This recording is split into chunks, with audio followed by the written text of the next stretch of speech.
বিআইয়ের নির্বাচনে পপুলার লাইফের মুখ্য নির্বাহী কর্মকর্তা বিএম ইউসুফ আলী ভোট প্রদান করেন। ভোট প্রদান শেষে তিনি গণমাধ্যমকে নির্বাচন নিয়ে যা বলেন। নিশ্চয়ই ভোট তো নিঃসন্দেহে একটা উৎসবের ব্যাপার।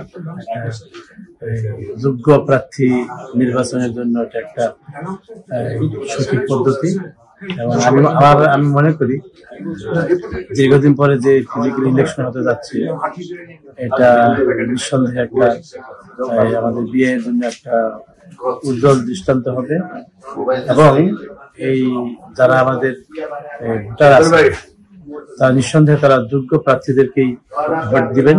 তাদের যারা যোগ্যতা সম্পন্ন এবং যাদের মাধ্যমে ইন্ডাস্ট্রির উন্নয়ন হবে তাদেরকে দেখে দেখে তারা ভোট দিবেন, এটাই আমি আশাবাদ ব্যক্ত করি। কারণ এখানে ভোটার যারা তারা সবাই খুব সুশিক্ষিত এবং কেউ চেয়ারম্যান, মাননীয় চেয়ারম্যান, আবার কেউ বা মাননীয় ব্যবস্থাপনা পরিচালক, যে পদে তাই ভোটারের বাইরে নাই। সাধারণত ডিরেক্টরও আছেন, ভাইস চেয়ারম্যান আছেন, সবাই তারা কোম্পানি ভোটার অথবা ডিরেক্টর। আর এদিকে সিইও যারা আছে সবাই খুব বিচক্ষণ এবং বিদগ্ধ ব্যক্তি, সুতরাং তারা এই ভোট প্রদানের তাদের কোনো ভুল হবে বলে আমি মনে করি না।